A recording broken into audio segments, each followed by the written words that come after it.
Chapitre 3. Le salut de Dieu, la loi et la grâce, 1949.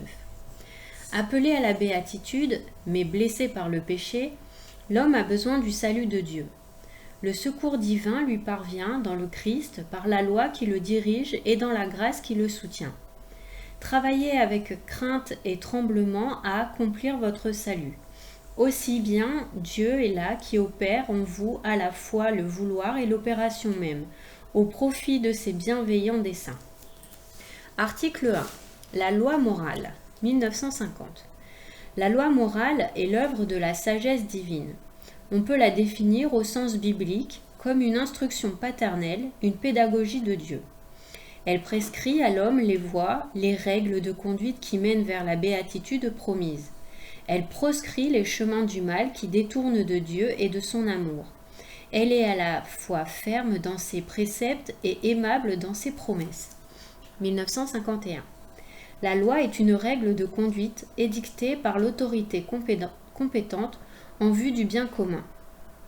La loi morale suppose l'ordre rationnel établi entre les créatures pour leur bien et en vue de leur fin par la puissance, la sagesse et la bonté du Créateur. Toute loi trouve dans la loi éternelle sa vérité première et ultime. La loi est déclarée et établie par la raison comme une participation à la providence du Dieu vivant créateur et rédempteur de tous. Cette ordination de la raison, voilà ce qu'on appelle la loi. Seul, parmi tous les êtres animés, l'homme peut se glorifier d'avoir été digne de recevoir de Dieu une loi. Animal doué de raison, capable de comprendre et de discerner, il réglera sa conduite en disposant de sa liberté et de sa raison, dans la soumission à celui qui lui a tout remis. 1952. Les expressions de la loi morale sont diverses, et elles sont toutes coordonnées entre elles. La loi éternelle, source en Dieu de toutes les lois, la loi naturelle, la loi révélée comprenant la loi ancienne et la loi nouvelle ou évangélique, enfin les lois civiles et ecclésiastiques. 1953. La loi morale trouve dans le Christ sa plénitude et son unité. Jésus-Christ est en personne le chemin de la perfection. Il est la fin de la loi, car lui seul enseigne et donne la justice de Dieu. Car la fin de la loi, c'est le Christ pour la justification de tout croyant. Grand 1. La loi morale naturelle. 1954. L'homme participe à la sagesse et à la bonté du Créateur qui lui confère la maîtrise de ses actes et la capacité de se gouverner en vue de la vérité et du bien. La loi naturelle exprime le sens moral originel qui permet à l'homme de discerner par la raison ce que sont le bien et le mal, la vérité et le mensonge. La loi naturelle est écrite et gravée dans l'âme de tous et de chacun des hommes parce qu'elle est la raison humaine ordonnant de bien faire et interdisant de pécher. Mais cette prescription de la raison humaine ne saurait avoir force de loi si elle n'était la voix et l'interprète d'une raison plus haute à laquelle notre esprit et notre liberté doivent être soumis. 1955. La loi divine et naturelle montre à l'homme la voie à suivre pour pratiquer le bien et atteindre sa fin. La loi naturelle énonce les préceptes premiers et essentiels qui régissent la vie morale. Elle a pour pivot l'aspiration et la soumission à Dieu, source et juge de tout bien, ainsi que le sens d'autrui comme égal à soi-même.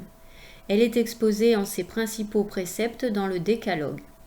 Cette loi est dite naturelle et non pas en référence à la nature des êtres irrationnels, mais parce que la raison qui les dicte appartient en propre à la nature humaine. Où donc ces règles sont-elles inscrites, sinon dans le livre de cette lumière qu'on appelle la vérité?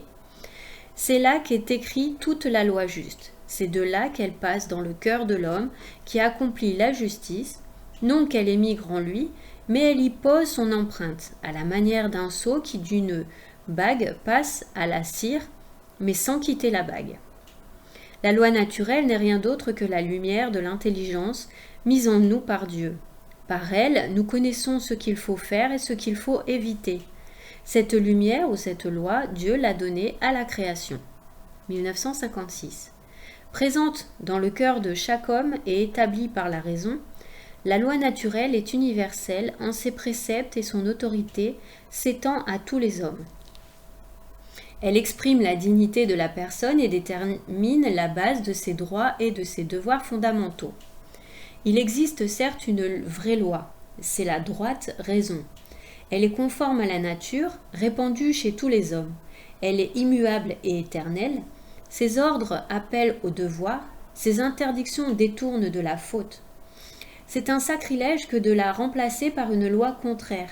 Il est interdit de n'en pas appliquer une seule disposition. Quant à l'approbager entièrement, personne n'en a la possibilité. 1957. L'application de la loi naturelle varie beaucoup. Elle peut requérir une réflexion adaptée à la multiplicité des conditions de vie, selon les lieux, les époques et les circonstances. Néanmoins, dans la diversité des cultures, la loi naturelle demeure comme une règle reliant entre eux les hommes et leur imposant, au-delà des différences inévitables, des principes communs. 1958. La loi naturelle est immuable et permanente à travers les variations de l'histoire.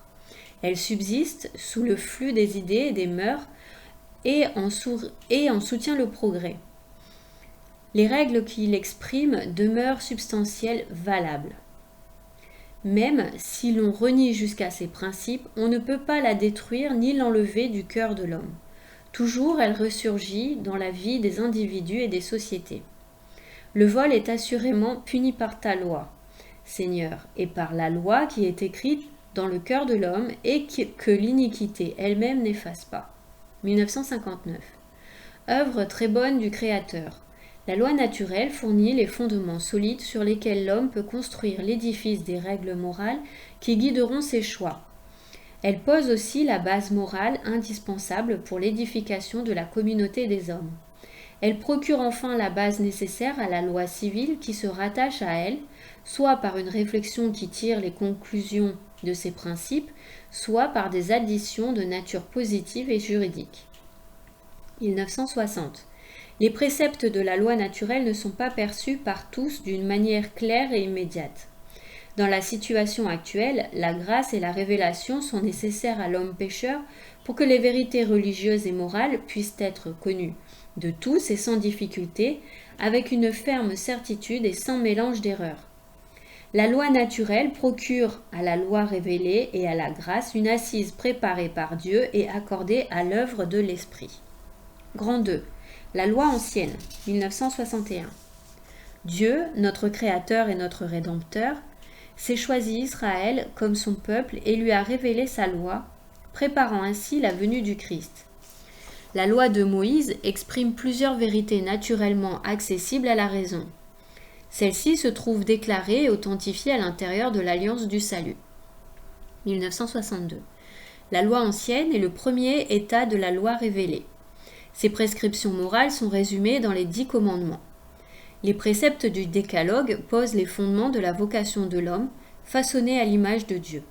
Ils interdisent ce qui est contraire à l'amour de Dieu et du prochain et prescrivent ce qui lui est essentiel. Le Décalogue est une lumière offerte à la conscience de tout homme pour lui manifester l'appel et les voies de Dieu et le protéger contre le mal. Dieu a écrit sur les tables de la loi ce que les hommes ne lisaient pas dans leur cœur. 1963. Selon la tradition chrétienne, la loi sainte, spirituelle et bonne est encore imparfaite. Comme un pédagogue, elle montre ce qu'il faut faire, mais donne pas de soi la force, la grâce de l'esprit pour l'accomplir. À cause du péché qu'elle ne peut enlever, elle reste une loi de servitude. Selon saint Paul, elle a notamment pour fonction de dénoncer et de manifester le péché qui forme une loi de concupiscence dans le cœur de l'homme. Cependant, la loi demeure la première étape sur le chemin du royaume. Elle prépare et dispose le peuple élu et chaque chrétien à la conversion et à la foi dans le Dieu sauveur. Elle procure un enseignement qui subsiste pour toujours comme la parole de Dieu. 1964. La loi ancienne est une préparation à l'évangile. La loi est prophétie et pédagogie des réalités à venir. Elle prophétise et présage l'œuvre de la libération du péché qui s'accomplira avec le Christ. Elle fournit au Nouveau Testament les images, les types, les symboles, pour exprimer la vie selon l'esprit. La loi se complète enfin par l'enseignement des livres sapiensaux et des prophètes qui l'orientent vers la nouvelle alliance et le royaume des cieux. Il y eut, sous le régime de l'alliance ancienne, des gens qui possédaient la charité et la grâce de l'Esprit Saint et aspiraient avant tout aux promesses spirituelles et éternelles, en quoi ils se rattachaient à la loi nouvelle. Inversement, il existe sous la nouvelle alliance des hommes charnels, encore éloignés de la perfection de la loi nouvelle. Pour les inciter aux œuvres vertueuses, la crainte du châtiment et certaines promesses temporelles ont été nécessaires, jusque sous la nouvelle alliance. En tout cas, même si la loi ancienne prescrivait la charité, elle ne donnait pas l'Esprit Saint par qui la charité est répandue dans nos cœurs. Grand 3. La loi nouvelle ou loi évangélique. La loi nouvelle ou loi évangélique est la perfection ici-bas de la loi divine, naturelle et révélée. Elle est l'œuvre du Christ et s'exprime particulièrement dans le sermon sur la montagne. Elle est aussi l'œuvre de l'Esprit Saint et, par lui, elle devient la loi intérieure de la charité. Je conclurai avec la maison d'Israël une alliance nouvelle. Je mettrai mes lois dans leurs pensées, je les graverai dans leur cœur, et je serai leur Dieu, et ils seront mon peuple. 1966. La loi nouvelle est la grâce du Saint-Esprit donnée aux fidèles par la foi au Christ. Elle opère par la charité, elle use du sermon du Seigneur pour nous enseigner ce qu'il faut faire, et des sacrements pour nous communiquer la grâce de le faire. Celui qui voudra méditer avec piété et perspicacité le sermon que notre Seigneur a prononcé sur la montagne, tel que nous le lisons dans l'évangile de saint Matthieu, y trouvera sans aucun doute la charte parfaite de la vie chrétienne. Ce serment contient tous les préceptes propres à guider la vie chrétienne. 1967. La loi évangélique accomplie, affine, dépasse et même à sa perfection la loi ancienne. Dans les béatitudes, elle accomplit les promesses divines en les élevant et les ordonnant au royaume des cieux. Elle s'adresse à ceux qui sont disposés à accueillir avec foi cette espérance nouvelle. Les pauvres, les humbles, les affligés, les cœurs purs, les persécutés à cause du Christ, traçant ainsi les voies surprenantes du royaume. 1968. La loi évangélique accomplit les commandements de la loi. Le sermon du Seigneur, loin d'abolir ou d'évaluer les prescriptions morales de la loi ancienne, en dégage les virtualités cachées et en fait surgir de nouvelles exigences. Il en révèle toute la vérité divine et humaine. Il n'ajoute pas de préceptes extérieurs nouveaux, mais il va jusqu'à réformer la racine des actes, le cœur, là où l'homme choisit entre le pur et l'impur, où se forme la foi, l'espérance et la charité, et, avec elle, les autres vertus. L'Évangile conduit ainsi la loi à sa plénitude par l'imitation de la perfection du Père céleste, par le pardon des ennemis et la prière pour les persécuteurs, à l'instar de la générosité divine. 1969. La loi nouvelle pratique les actes de la religion. L'aumône, la prière et le jeûne, en les ordonnant au Père qui voit dans le secret à l'encontre du désir d'être vu des hommes, sa prière est le Notre Père. 1970. La loi évangélique comporte le choix décisif entre les deux voies et la mise en pratique des paroles du Seigneur. Elle se résume dans la règle d'or. Ainsi, tout ce que vous désirez que les autres fassent pour vous, faites-le vous-même pour eux. Voilà la loi et les prophètes. Toute la loi évangélique tient dans le commandement nouveau de Jésus de nous aimer les uns les autres comme il nous a aimés. 1971. Au sermon du Seigneur, il convient de joindre la catéchèse morale des enseignements apostoliques. Cette doctrine transmet l'enseignement du Seigneur avec l'autorité des apôtres, notamment par l'exposé des vertus qui découlent de la foi au Christ et qu'anime la charité, le principal don de l'Esprit Saint. Que votre charité soit sans feinte.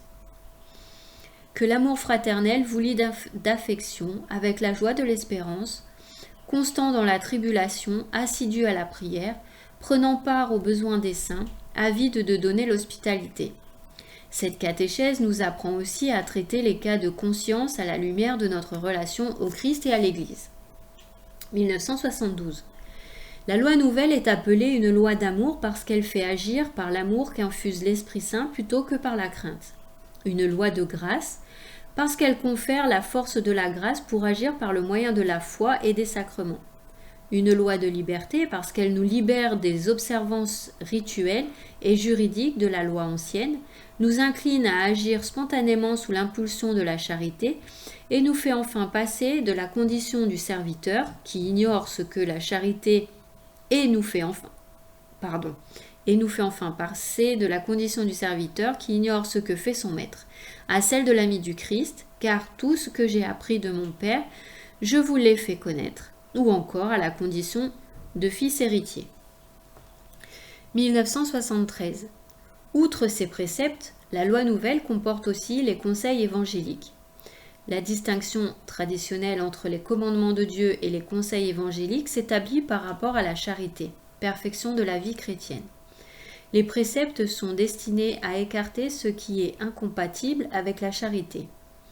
Les conseils ont pour but d'écarter ce qui, même sans lui être contrainte, peut constituer un empêchement au développement de la charité. 1974. Les conseils évangéliques manifestent la plénitude vivante de la charité jamais satisfaite de ne pas donner davantage. Ils attestent son élan et sollicitent notre promptitude spirituelle. La perfection de la loi nouvelle consiste essentiellement dans les préceptes de l'amour de Dieu et du prochain. Les conseils indiquent des voies plus directes, des moyens plus aisés et sont à pratiquer suivant la vocation de chacun. Dieu ne veut pas qu'un chacun observe tous les conseils, mais seulement ceux qui sont convenables selon la diversité des personnes, des temps, des occasions et des forces, ainsi que la charité le requiert. Car c'est elle qui, comme reine de toutes les vertus, de tous les commandements, de tous les conseils, est en somme de toutes les lois et de toutes les actions chrétiennes, leur donne à tous et à toutes le rang, l'ordre, le temps et la valeur.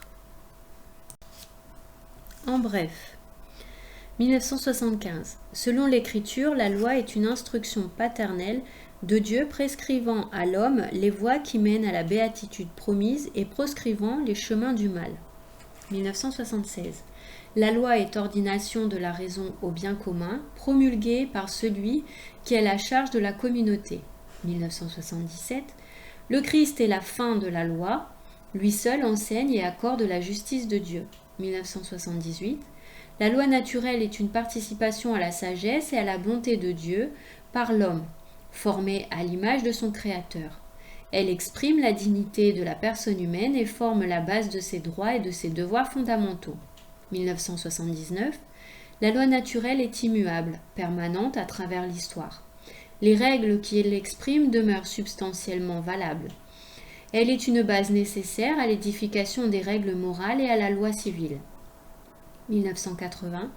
La loi ancienne est le premier état de la loi révélée. Ses prescriptions morales sont résumées dans les 10 commandements. 1981. La loi de Moïse contient plusieurs vérités naturellement accessibles à la raison. Dieu les a révélées parce que les hommes ne les lisaient pas dans leur cœur. 1982.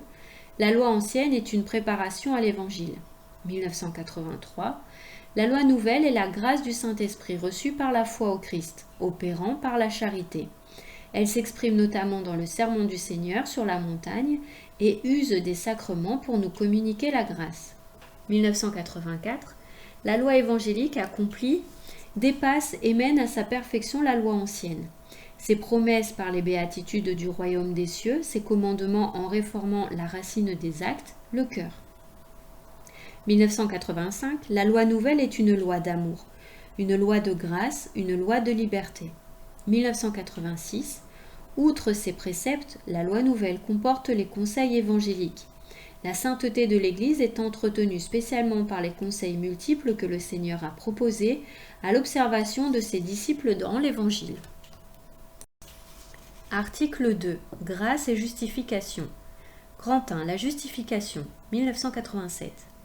La grâce du Saint-Esprit a le pouvoir de nous justifier, c'est-à-dire de nous laver de nos péchés et de nous communiquer la justice de Dieu par la foi en Jésus-Christ et par le baptême. Si nous sommes morts avec le Christ, nous croyons que nous vivrons aussi avec lui, sachant que le Christ, une fois ressuscité des morts, ne meurt plus, que la mort n'exerce plus de pouvoir sur lui. Sa mort fut une mort au péché, une fois pour toutes, mais sa vie est une vie à Dieu. Et vous de même, regardez-vous comme morts au péché et vivants pour Dieu dans le Christ Jésus. 1988. Par la puissance de l'Esprit Saint, nous prenons part à la passion du Christ en mourant au péché et à sa résurrection en naissant à une vie nouvelle.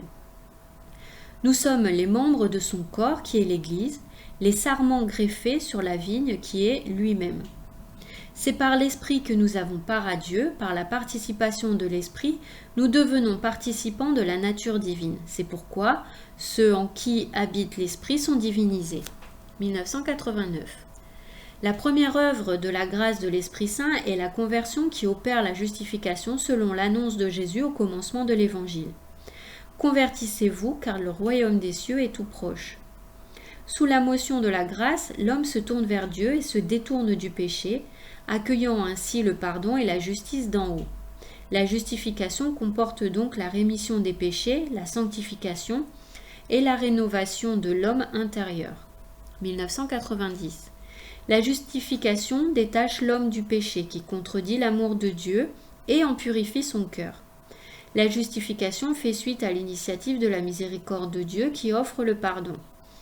Elle réconcilie l'homme avec Dieu, elle libère de la servitude du péché et guérit. 1991. La justification est en même temps l'accueil de la justice de Dieu par la foi en Jésus-Christ. La justice désigne ici la rectitude de l'amour divin. Avec la justification, la foi, l'espérance et la charité sont répandues en nos cœurs et l'obéissance à la volonté divine nous est accordée. 1992. La justification nous a été méritée par la passion du Christ qui s'est offert sur la croix en hostie vivante, sainte et agréable à Dieu et dont le sang est devenu instrument de propitiation pour les péchés de tous les hommes. La justification est accordée par le baptême, sacrement de la foi. Elle nous conforme à la justice de Dieu qui nous rend intérieurement justes par la puissance de sa miséricorde. Elle a pour but la gloire de Dieu et du Christ et le don de la vie éternelle. Maintenant, sans la loi, la justice de Dieu s'est manifestée, attestée par la loi et les prophètes, justice de Dieu par la foi en Jésus-Christ, à l'adresse de tous ceux qui croient. Car il n'y a pas de différence. Tous ont péché et sont privés de la gloire de Dieu. Et ils sont justifiés par la faveur de sa grâce en vertu de la rédemption accomplie dans le Christ Jésus. Dieu l'a exposé, instrument de propitiation par son propre sang moyennant la foi. Il voulait montrer sa justice, du fait qu'il avait passé condamnation sur les péchés commis jadis au temps de la patience de Dieu. Il voulait montrer sa justice au temps présent, afin d'être juste et justifié, celui qui se réclame de la foi en Jésus. 1993. La justification établit la collaboration entre la grâce de Dieu et la liberté de l'homme. Elle s'exprime du côté de l'homme dans l'assentiment de la foi à la parole de Dieu qui l'invite à la conversion et dans la coopération de la charité à l'impulsion de l'Esprit Saint qui le prévient et le garde. Quand Dieu touche le cœur de l'homme par l'illumination de l'Esprit Saint, l'homme n'est pas sans rien faire en recevant cette inspiration, qu'il peut d'ailleurs rejeter. Et cependant, il ne peut pas non plus, sans la grâce de Dieu, se porter par sa volonté libre vers la justice devant lui. 1994. La justification est l'œuvre la plus excellente de l'amour de Dieu manifesté dans le Christ Jésus et accordé par l'Esprit Saint. Saint Augustin estime que la justification de l'impie est une œuvre plus grande que la création du ciel et de la terre, parce que le ciel et la terre passeront, tandis que le salut et la justification des élus demeureront. Il estime même que la justification des pécheurs l'emporte sur la création des anges dans la justice, en ce qu'elle témoigne d'une plus grande miséricorde. 1995. L'Esprit Saint est le maître intérieur. En faisant naître l'homme intérieur, la justification implique la sanctification de tout l'être. Si vous avez jadis offert vos membres comme esclaves à l'impureté et au désordre de manière à vous désordonner, Offrez-les de même aujourd'hui à la justice pour vous sanctifier. Aujourd'hui, libérés du péché et asservis à Dieu, vous fructifieriez pour la sainteté et l'aboutissement, c'est la vie éternelle. Grand 2. La grâce. 1996. Notre justification vient de la grâce de Dieu. La grâce, c'est la faveur, le secours gratuit que Dieu nous donne pour répondre à son appel. Devenir enfant de Dieu, fils adoptif, participant de la divine nature de la vie éternelle. 1997. La grâce est une participation à la vie de Dieu. Elle nous introduit dans l'intimité de la vie trinitaire. Par le baptême, le chrétien participe à la grâce du Christ, tête de son corps. Comme un fils adoptif, il peut désormais appeler Dieu Père, en union avec le Fils unique. Il reçoit la vie de l'Esprit qui lui insuffle la charité et qui forme l'Église. 1998. Cette vocation à la vie éternelle est surnaturelle. Elle dépend entièrement de l'initiative gratuite de Dieu, car lui seul peut se révéler et se donner lui-même. Elle surpasse les capacités de l'intelligence et les forces de la volonté humaine, comme toute créature. 1999. La grâce du Christ est le don gratuit que Dieu nous fait de sa vie infusée par l'Esprit Saint dans notre âme pour la guérir du péché et la sanctifier. C'est la grâce sanctifiante ou déifiante reçue dans le baptême. Elle est en nous la source de l'œuvre de sanctification.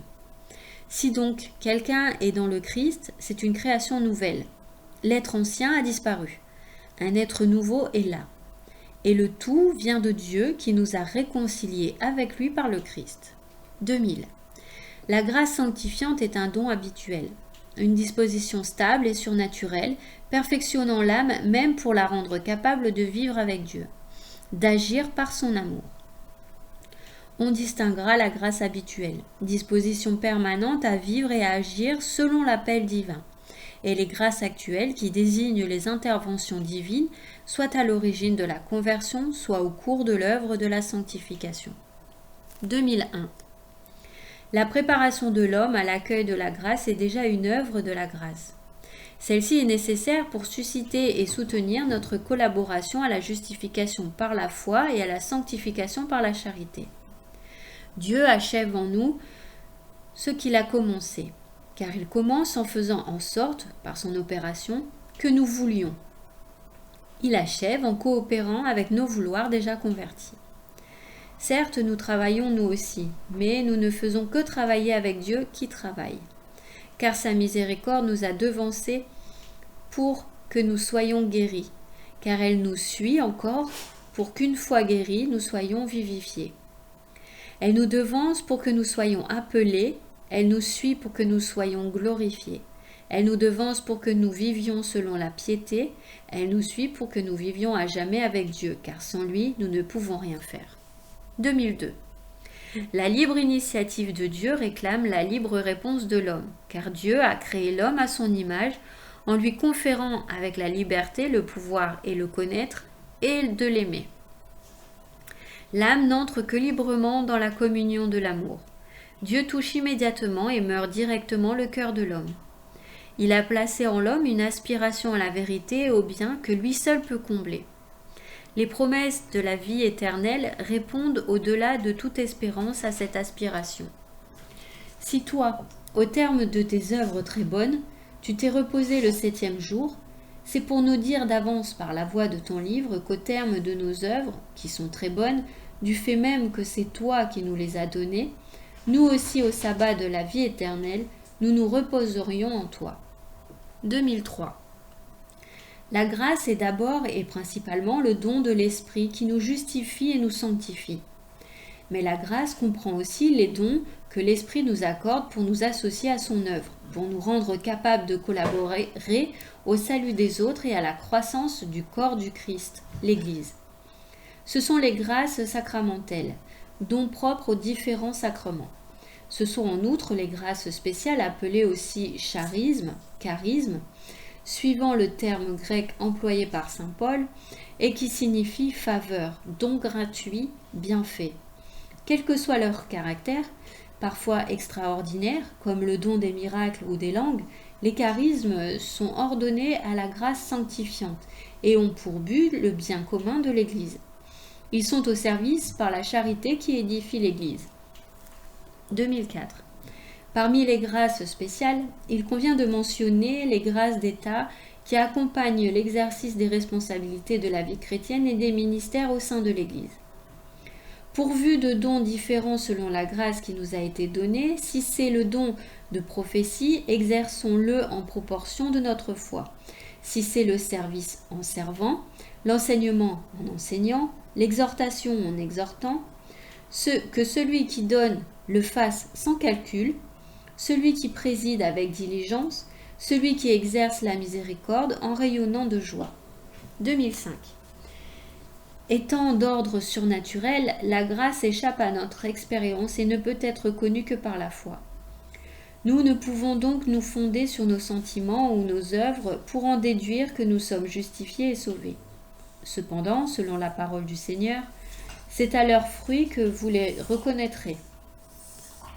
La considération des bienfaits de Dieu dans notre vie et dans la vie des saints nous offre une garantie que la grâce est à l'œuvre en nous et nous incite à une foi toujours plus grande et à une attitude de pauvreté confiante.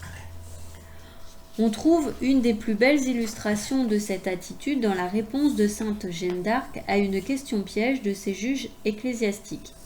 Interrogée si elle sait qu'elle soit en la grâce de Dieu, répond « Si je ne suis Dieu m'y veuille mettre. Si j'y suis, Dieu m'y veuille garder. » Grand 3. Le mérite. Tu es glorifié dans l'assemblée des saints. Lorsque tu couronnes leur mérite, tu couronnes tes propres dons. 2006. Le terme mérite désigne en général la rétribution due par une communauté ou une société pour l'action d'un de ses membres éprouvés comme un bienfait ou un méfait digne de récompense ou de sanction. Le mérite ressort à la vertu de justice conformément au principe de l'égalité qui la régit. 2007. À l'égard de Dieu, il n'y a pas, au sens d'un droit strict, de mérite de la part de l'homme. Entre lui et nous, l'inégalité est sans mesure, car nous avons tout reçu de lui, notre Créateur. 2008. Le mérite de l'homme auprès de Dieu dans la vie chrétienne provient de ce que Dieu a librement disposé d'associer l'homme à l'œuvre de sa grâce. L'action paternelle de Dieu est première par son impulsion et le libre agir de l'homme est second en sa collaboration, de sorte que les mérites des œuvres bonnes doivent être attribués à la grâce de Dieu d'abord, aux fidèles ensuite. Le mérite de l'homme revient d'ailleurs lui-même à Dieu, car ses bonnes actions procèdent dans le Christ des prévenances et des secours de l'Esprit Saint. 2009. L'adoption filiale, en nous rendant participants par grâce à la nature divine, peut nous conférer, suivant la justice gratuite de Dieu, un véritable mérite. C'est là un droit par grâce, le plein droit de l'amour, qui nous fait co-héritiers du Christ et dignes d'obtenir l'héritage promis de la vie éternelle. Les mérites de nos bonnes œuvres sont des dons de la bonté divine. La grâce a précédé, maintenant on rend ce qui est dû. Les mérites sont des dons de Dieu. 2010. L'initiative appartenant à Dieu dans l'ordre de la grâce, personne ne peut mériter la grâce première, à l'origine de la conversion, du pardon et de la justification. Sous la motion de l'Esprit Saint et de la charité, nous pouvons ensuite mériter, pour nous-mêmes et pour autrui, les grâces utiles pour notre sanctification, pour la croissance de la grâce et de la charité, comme pour l'obtention de la vie éternelle. Les biens temporels eux-mêmes, comme la santé, l'amitié, peuvent être mérités suivant la sagesse de Dieu. Ces grâces et ces biens sont l'objet de la prière chrétienne. Celle-ci pourvoit à notre besoin de la grâce pour les actions méritoires. 2011. La charité du Christ est en nous la source de tous nos mérites devant Dieu. La grâce, en nous unissant au Christ d'un amour actif, assure la qualité surnaturelle de nos actes et, par suite, leur mérite devant Dieu comme devant les hommes. Les saints ont toujours eu une conscience vive que leur mérite était pure grâce. Après l'exil de la terre, j'espère aller jouir de vous dans la patrie, mais je ne veux pas amasser des mérites pour le ciel, je veux travailler pour votre seul amour. Au soir de cette vie, je paraîtrai devant vous, les mains vides, car je ne vous demande pas, Seigneur, de compter mes œuvres. Toutes nos justices ont des taches à vos yeux. Je veux donc me revêtir de votre propre justice et recevoir de votre amour la possession éternelle de vous-même. 4. La sainteté chrétienne, 2012. Avec ceux qui l'aiment, Dieu collabore en tout pour leur bien. Ceux que d'avance il a discernés, il les a aussi prédestinés à reproduire l'image de son Fils pour qu'il soit l'aîné d'une multitude de frères. Ceux qu'il a prédestinés, il les a aussi appelés. Ceux qu'il a appelés, il les a aussi justifiés. Ceux qu'il a justifiés, il les a aussi glorifiés. 2013. L'appel à la plénitude de la vie chrétienne et à la perfection de la charité s'adresse à tous ceux qui croient au Christ, quel que soit leur rang et leur état. Tous sont appelés à la sainteté. Soyez parfaits comme votre Père céleste est parfait. Les fidèles doivent appliquer les forces qu'ils ont reçues selon la mesure du don du Christ à obtenir cette perfection, afin qu'accomplissant en tout la volonté du Père, ils soient avec toute leur âme voués à la gloire de Dieu et au service du prochain. Ainsi, la sainteté du peuple de Dieu s'épanouit en fruits abondants, comme en témoigne avec éclat l'histoire de l'Église par la vie de tant de saints. 2014. Le progrès spirituel tend à l'union toujours plus intime avec le Christ. Cette union s'appelle mystique, parce qu'elle participe au mystère du Christ par les sacrements, les saints mystères et, en lui, au mystère de la Sainte Trinité. Dieu nous appelle tous à cette intime union avec lui, même si des grâces spéciales ou des signes extraordinaires de cette vie mystique sont seulement accordés à certains en vue de manifester le don gratuit fait à tous. 2015. Le chemin de la perfection passe par la croix. Il n'y a pas de sainteté sans renoncement et sans combat spirituel. Le progrès spirituel implique l'ascèse et la mortification qui conduisent graduellement à vivre dans la paix et la joie des béatitudes. Celui qui monte ne s'arrête jamais d'aller de commencement en commencement, par des commencements qui n'ont pas de fin. Jamais celui qui monte n'arrête de désirer ce qu'il connaît déjà. 2016. Les enfants de notre mère, la Sainte Église, espèrent justement la grâce de la persévérance finale et de la récompense de Dieu leur Père pour les bonnes œuvres accomplies avec sa grâce en communion avec Jésus. Gardant la même règle de vie, les croyants partagent la bienheureuse espérance de ceux que la miséricorde divine rassemble dans la cité sainte, la Jérusalem nouvelle, qui descend du ciel d'auprès de Dieu, prête comme une épouse parée pour son époux.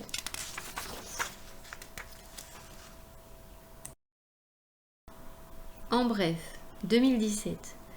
La grâce du Saint-Esprit nous confère la justice de Dieu, en nous unissant par la foi et le baptême à la passion et à la résurrection du Christ, l'Esprit nous fait participer à sa vie. 2018. La justification, comme la conversion, présente deux faces.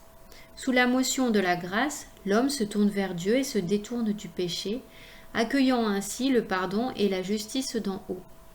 2019. La justification comporte la rémission des péchés, la sanctification et la rénovation de l'homme intérieur. 2020. La justification nous a été méritée par la passion du Christ. Elle nous est accordée à travers le baptême. Elle nous conforme à la justice de Dieu qui nous fait justes. Elle a pour but la gloire de Dieu et du Christ et le don de la vie éternelle. Elle est l'œuvre la plus excellente de la miséricorde de Dieu. 2021. La grâce est le secours que Dieu nous donne pour répondre à notre vocation de devenir ses fils adoptifs. Elle nous introduit dans l'intimité de la vie trinitaire. 2022. L'initiative divine dans l'œuvre de la grâce prévient, prépare et suscite la libre réponse de l'homme. La grâce répond aux aspirations profondes de la liberté humaine. Elle l'appelle à coopérer avec elle et la perfectionne. 2023. La grâce sanctifiante est le don gratuit que Dieu nous a fait de sa vie, infusé par l'Esprit Saint dans notre âme pour la guérir du péché et la sanctifier. 2024. La grâce sanctifiante nous rend agréable à Dieu. Les charismes, grâce spéciale du Saint-Esprit, sont ordonnés à la grâce sanctifiante et ont pour but le bien commun de l'Église. Dieu agit aussi par des grâces actuelles, multiples, qu'on distingue de la grâce habituelle, permanente en nous. 2025. Il n'y a pour nous de mérite devant Dieu que suite au libre dessein de Dieu d'associer l'homme à l'œuvre de sa grâce. Le mérite appartient à la grâce de Dieu en premier lieu, à la collaboration de l'homme en second lieu. Le mérite de l'homme revient à Dieu. 2026. La grâce du Saint-Esprit, en vertu de notre filiation adoptive, peut nous conférer un véritable mérite suivant la justice gratuite de Dieu. La charité est en nous la source principale du mérite devant Dieu. 2027. Personne ne peut mériter la grâce première qui est à l'origine de la conversion. Sous la motion du Saint-Esprit, nous pouvons mériter pour nous-mêmes et pour autrui toutes les grâces utiles pour parvenir à la vie éternelle, comme aussi les biens temporels nécessaires. 2028. L'appel à la plénitude de la vie chrétienne et à la perfection de la charité s'adresse à tous ceux qui croient au Christ. La perfection chrétienne n'a qu'une limite, celle de n'en avoir aucune. Si quelqu'un veut venir 2029 à ma suite, qu'il se renie lui-même, qu'il se charge de sa croix et qu'il me suive. Article 3. L'Église, mère et éducatrice. 2030. C'est en Église, en communion avec tous les baptisés, que le chrétien accomplit sa vocation. De l'Église, il accueille la parole de Dieu qui contient les enseignements de la loi du Christ. De l'Église, il reçoit la grâce des sacrements qui le soutient sur la voie. De l'Église, il apprend l'exemple de la sainteté. Il en reconnaît la figure et la source de la toute sainte Vierge Marie. Il la discerne dans le témoignage authentique de ceux qui la vivent. Il la découvre dans la tradition spirituelle et la longue histoire des saints qui l'ont précédée et que la liturgie célèbre au rythme du sanctoral. La vie morale est un culte spirituel. 2031. Nous offrons nos corps en hostie vivante, sainte, agréable à Dieu, au sein du corps du Christ que nous formons et en communion avec l'offrande de son Eucharistie. Dans la liturgie et la célébration des sacrements, prière et enseignement se conjuguent avec la grâce du Christ pour éclairer et nourrir l'agir du chrétien. Comme l'ensemble de la vie chrétienne, la vie morale trouve sa source et son sommet dans le sacrifice eucharistique. Grand 1. Vie morale et magistère de l'Église. 2032. L'Église, colonne et soutien de la vérité, a reçu des apôtres le solennel commandement du Christ de prêcher la vérité du salut.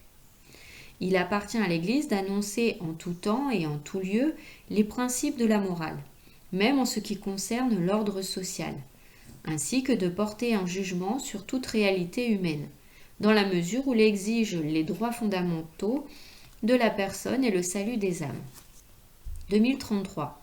Le magistère des pasteurs de l'Église en matière morale s'exerce ordinairement dans la catéchèse et dans la prédication, avec l'aide des œuvres des théologiens et des auteurs spirituels. Ainsi, c'est transmis de génération en génération, sous l'égide et la vigilance des pasteurs, le dépôt de la morale chrétienne, composé d'un ensemble caractéristique de règles, de commandements et de vertus procédant de la foi au Christ et vivifiées par la charité. Cette catéchèse a traditionnellement pris pour base, à côté du credo et du pater, le décalogue qui énonce les principes de la vie morale valables pour tous les hommes. 2034. Le pontife romain et les évêques en docteurs authentiques, pourvus de l'autorité du Christ, prêchent au peuple à eux confier la loi qui doit être crue et appliquée dans les mœurs. Le magistère ordinaire et universel du pape et des évêques en communion avec lui enseigne aux fidèles la vérité à croire, la charité à pratiquer, la béatitude à espérer. 2035. Le degré suprême dans la participation à l'autorité du Christ est assuré par le charisme de l'infaillibilité. Celle-ci s'étend aussi loin que le dépôt de la révélation divine. Elle s'étend encore à tous les éléments de doctrine, y compris morale, sans lesquels les vérités salutaires de la foi ne peuvent être gardées, exposées ou observées. 2036. L'autorité du magistère s'étend aussi aux préceptes spécifiques de la foi naturelle, parce que leur observance, demandée par le Créateur, est nécessaire au salut. En rappelant les prescriptions de la loi naturelle, le magistère de l'Église exerce une part essentielle de sa fonction prophétique d'annoncer aux hommes ce qu'ils sont en vérité et de leur rappeler ce qu'ils doivent être devant Dieu. 2037. La loi de Dieu, confiée à l'Église et enseignée aux fidèles comme chemin de vie et de vérité. Les fidèles ont donc le droit d'être instruits des préceptes divins salutaires qui purifient le jugement et, avec la grâce, guérissent la raison humaine blessée. Ils ont le devoir d'observer les conditions et les décrets portés par l'autorité légitime de l'Église. Même si elles sont disciplinaires, ces déterminations requièrent la docilité dans la charité. 2038. Dans l'œuvre d'enseignement et d'application de la morale chrétienne, l'Église a besoin du dévouement des pasteurs, de la science des théologiens, de la contribution de tous les chrétiens et des hommes de bonne volonté. La foi et la mise en pratique de l'Évangile procurent à chacun une expérience de la vie, dans le Christ, qui l'éclaire et le rend capable d'estimer les réalités divines et humaines selon l'Esprit de Dieu. Ainsi, l'Esprit Saint peut se servir des plus humbles pour éclairer les savants et les plus élevés en dignité. 2039. Les ministères doivent s'exercer dans un esprit de service fraternel et de dévouement à l'Église, au nom du Seigneur.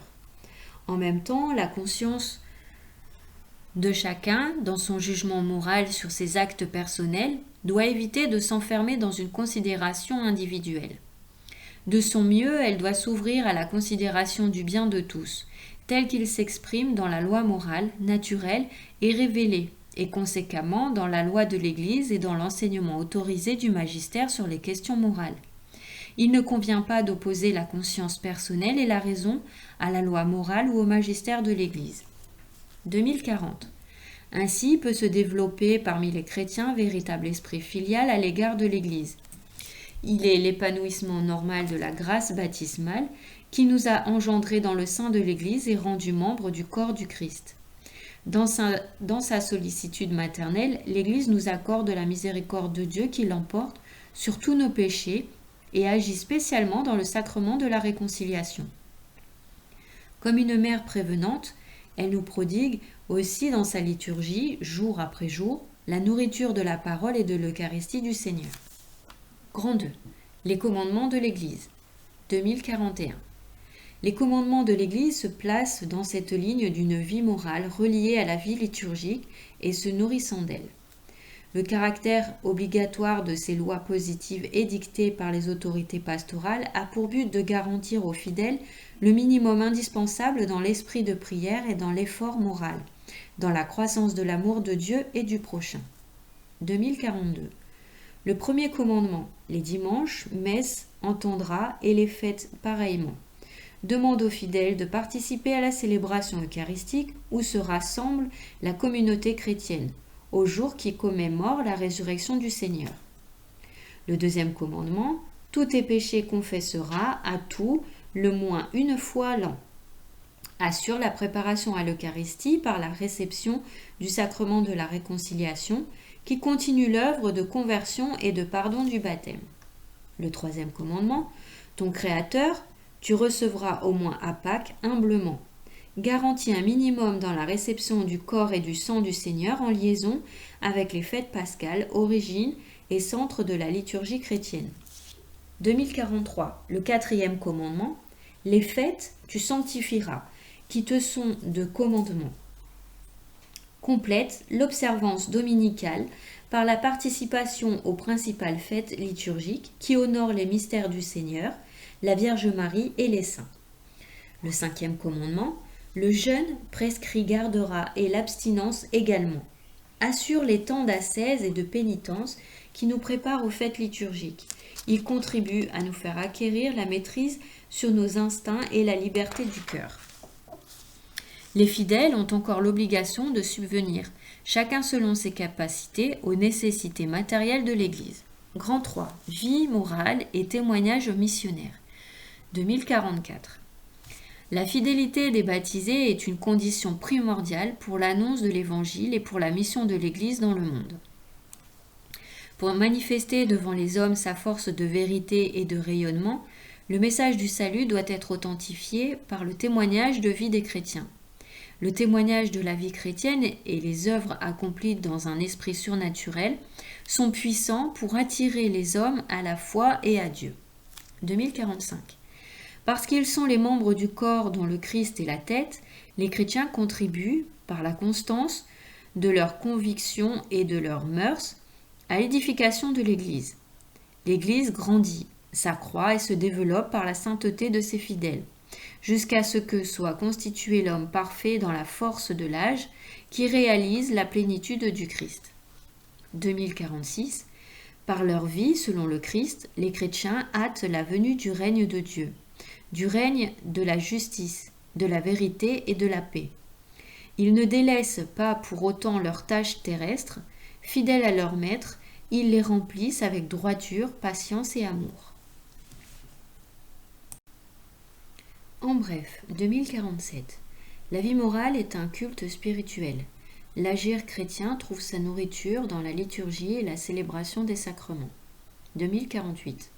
Les commandements de l'Église concernent la vie morale et chrétienne, unie à la liturgie et se nourrissant d'elle. 2049. Le magistère des pasteurs de l'Église en matière morale s'exerce ordinairement dans la catéchèse et la prédication, sur la base du décalogue qui énonce les principes de la vie morale valables pour tout homme. 2050. Le pontife romain et les évêques, en docteurs authentiques, prêchent au peuple de Dieu la foi qui doit être crue et appliquée dans les mœurs. Il leur appartient aussi de se prononcer sur les questions morales qui sont du ressort de la loi naturelle et de la raison. 2051.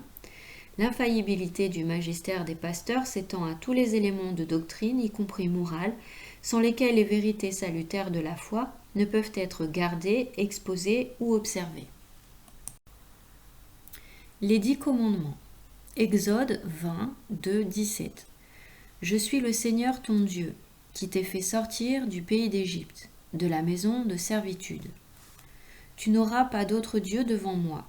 Tu ne te feras aucune image sculptée, rien qui ressemble à ce qui est dans les cieux, là-haut, ou sur la terre, ici-bas, ou dans les eaux, au-dessus de la terre, au-dessous de la terre. Tu ne te prosterneras pas devant ces dieux, et tu ne les serviras pas, car moi, le Seigneur ton Dieu, je suis un Dieu jaloux, qui punit la faute des pères sur les enfants, les petits-enfants et les arrière-petits-enfants, pour ceux qui me haïssent, mais qui fait grâce à des milliers, pour ceux qui m'aiment et gardent mes commandements. Tu prononceras pas le nom du Seigneur ton Dieu à faux, car le Seigneur ne laisse pas impuni celui qui prononce son nom à faux. Tu te souviendras du jour du sabbat pour le sanctifier. Pendant 6 jours tu travailleras, et tu feras tout ton ouvrage. Mais le 7e jour est un sabbat pour le Seigneur ton Dieu. Tu ne feras aucun ouvrage, toi, ni ton fils, ni ta fille, ni ton serviteur, ni ta servante, ni tes bêtes, ni l'étranger, qui est dans tes portes. Car en 6 jours le Seigneur a fait le ciel, la terre, la mer et tout ce qu'ils contiennent, mais il s'est reposé le 7e jour. C'est pourquoi le Seigneur a béni le jour du sabbat et l'a consacré. Honore ton père et ta mère, afin que se prolongent tes jours sur la terre, que te donne le Seigneur ton Dieu. Tu ne tueras pas, tu ne commettras pas d'adultère, tu ne porteras pas de témoignage mensonger contre ton prochain. Tu ne convoiteras pas la maison de ton prochain, tu ne convoiteras pas la femme de ton prochain, ni son serviteur, ni sa servante, ni son bœuf, ni son âne, ni rien de ce qui est à ton prochain. Les 10 commandements, Deutéronome 5, 6, 21. Je suis le Seigneur ton Dieu qui t'ai fait sortir du pays d'Égypte de la maison de servitude. Tu n'auras pas d'autre Dieu devant moi. Un seul Dieu tu adoreras et aimeras parfaitement. Tu prononceras pas le nom du Seigneur ton Dieu à faux. Son saint nom tu respecteras, fuyant blasphème et faux serment. Observe le jour du sabbat pour le sanctifier. Le jour du Seigneur gardera, en servant Dieu dévotement. Honore ton père et ta mère. Tes pères et mères honoreras, tes supérieurs pareillement. Tu ne tueras pas. Meurtre et scandale évitera, haine et colère pareillement. Tu ne commettras pas d'adultère. La pureté observera en tes actes soigneusement. Tu ne porteras pas de faux témoignages contre ton prochain. La médisance bannira et le mensonge également. Tu ne convoiteras pas la femme de ton prochain. En pensée, désir veillera à rester pur entièrement. Tu ne désireras rien de ce qui est à ton prochain. Bien d'autrui ne convoitera pour l'avoir malhonnêtement.